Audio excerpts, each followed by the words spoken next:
And welcome to my office in Midwest City, Oklahoma. I wanted to take a couple minutes to go over some elements from Module 1 just to kind of get us on the same page. I also just wanted to make sure that you actually got a chance to see me and hear from me. So I will be providing these video announcements periodically throughout the course. So one of the things that you had an opportunity to do in Module 1 was to get a sense of the overall structure of the course.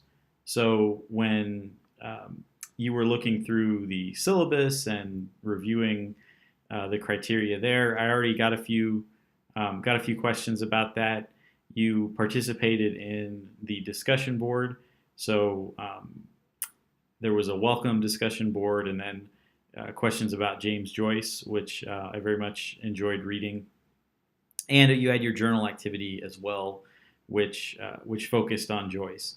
So this course moves very quickly, but it does give us the opportunity, I believe, to focus intensely on individual authors as we go through this. So we're tackling pretty big literary questions that connect to definitions of modernism, and that will be a key focus for us. And some of you have had a chance to review the final project requirements, and I very much encourage you to do that.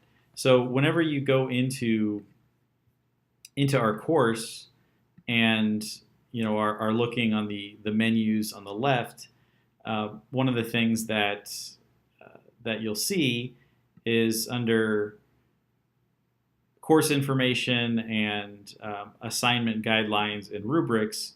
There's a rubric for each assignment, and now that we're wrapping up Module 1, I'm going to be sharing these rubrics with you attached to your feedback for individual assignments. So when you get a discussion board grade back, you get an explanation of the grade, some individual comments on your work, and then a rubric that is actually used to determine the score, so that each grade you receive is clearly explained to you.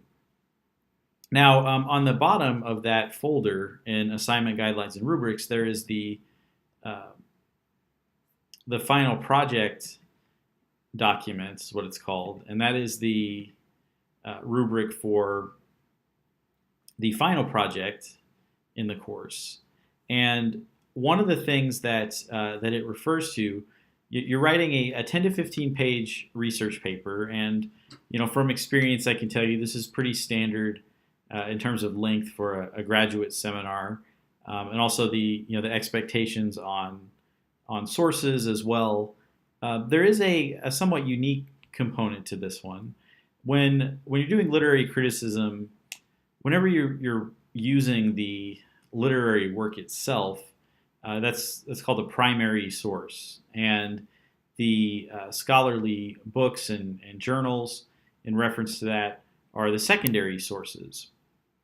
Well, the goal of this project is to come up with a definition of modernism that you formulate based on your analysis of particular authors and based on research that you do. And one of the things mentioned in that document is the Modern Journals project.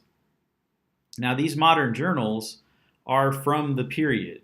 So these aren't the scholarly journals that you would think of, such as like PMLA or something like that, where you are looking at a contemporary scholar looking back on that period. These are journals that were, very much dedicated to the modernist project, and they're more accurately probably defined as magazines. So these are, literary figures and authors and editors from that period who are consciously putting out works that help to define the movement. If you had an opportunity to watch the Joyce biography that I posted as an announcement, some of his works came out in this kind of serial form, and were just made available at first to the public in that way. So the publishers, as much as the authors, and sometimes authors were also publishers, but they really shaped the movement. And so it was a very conscious literary movement that sought to aggressively define itself. This is uncharacteristic in some ways in literature of earlier periods.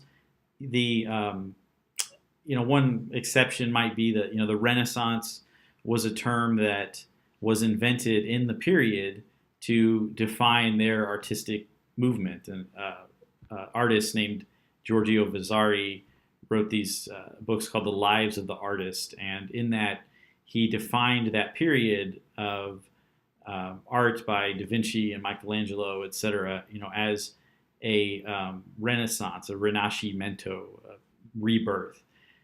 But it's more typical in literary movements for the definitions of them to emerge later on as kind of a historical process of looking back and defining. So that happens, of course, too in the modernist period. But I want you to just be aware of this Modernist Journals project that's linked on your assignment sheet, is from that period. And those magazines, those journals, are going to be instrumental in helping you to define how you view modernism, and that I believe will complement the work that you're doing, analyzing these individual authors and doing secondary research as well. So I'll have more on the final project, as we move forward. But for now, I would start to browse those Modernist Journals projects, start to take notes and think about your definition of modernism and how it manifests itself in the work that you're doing. Use the discussion boards and journals as opportunities to explore and try out ideas.